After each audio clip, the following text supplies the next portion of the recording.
ان کے تعطیل کے دن یعنی سنیچر کو مچھلیاں ان کے سامنے پانی کے اوپر آتی اور جب ہفتے کا دن نہ ہوتا تو نہ آتی۔ جن اعمال بد سے ان کو منع کیا گیا تھا جب وہ ان پر اصرار اور سرکشی کرنے لگے تو ہم نے ان کو حکم دیا کہ ذلیل بندر ہو جاؤ۔ موسیٰ نے اپنی لاٹھی ڈالی تو وہ ان چیزوں کو جو جادوگروں نے بنائی تھیں نگلنے لگی۔ اور اب اللہ کی شان دیکھو کہ اس کنویں کے قریب ایک قافلہ آوارد ہوا اور انہوں نے پانی کے لیے اپنا سقا بھیجا تو اس نے کنویں میں ڈول لٹکایا، یوسف اس سے لٹک گئے۔ جب وہ لوگ ہفتے کے دن کے بارے میں حد سے تجاوز کرنے لگے جبکہ ان کے تعطیل کے دن یعنی سنیچر کو مچھلیاں ان کے سامنے پانی کے اوپر آتی اور جب ہفتے کا دن نہ ہوتا تو نہ آتی، اسی طرح ہم ان لوگوں کو ان کی نافرمانیوں کے سبب آزمائش میں ڈالنے لگے۔ اور جب ان میں سے ایک جماعت نے کہا کہ تم ایسے لوگوں کو کیوں نصیحت کرتے ہو جن کو اللہ ہلاک کرنے والا یا سخت عذاب دینے والا ہے، تو انہوں نے کہا اس لیے کہ تمہارے پروردگار کے سامنے معذرت کر سکیں، اور عجب نہیں کہ وہ پرہیزگاری اختیار کریں۔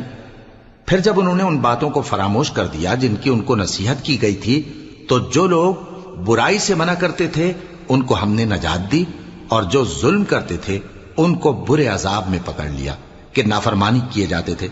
غرض جن اعمال بد سے ان کو منع کیا گیا تھا جب وہ ان پر اصرار اور سرکشی کرنے لگے تو ہم نے ان کو حکم دیا کہ ذلیل بندر ہو جاؤ۔ سب ماہر جادوگروں کو جمع کر کے آپ کے پاس لے آئیں۔ آخر جادوگر ایک مقررہ دن کی میعاد پر جمع ہو گئے اور لوگوں سے کہہ دیا گیا کہ تم سب کو اکٹھے ہو جانا چاہیے تاکہ اگر جادوگر غالب رہیں تو ہم ان کے پیرو ہو جائیں۔ پھر جب جادوگر آ گئے تو فرعون سے کہنے لگے کہ اگر ہم غالب رہے تو ہمیں صلہ بھی عطا ہوگا؟ فرعون نے کہا ہاں، اور تب تم مقربوں میں بھی داخل کر لیے جاؤ گے۔ موسیٰ نے ان سے کہا کہ جو چیز ڈالنی چاہتے ہو ڈالو، تو انہوں نے اپنی رسیاں اور لاٹھیاں ڈالیں اور کہنے لگے کہ فرعون کے اقبال کی قسم ہم ہی ضرور غالب رہیں گے۔ پھر موسیٰ نے اپنی لاٹھی ڈالی تو وہ ان چیزوں کو جو جادوگروں نے بنائی تھیں نگلنے لگی۔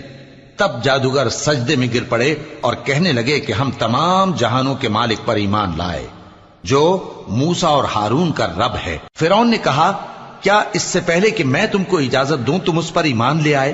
بے شک یہ تمہارا بڑا ہے۔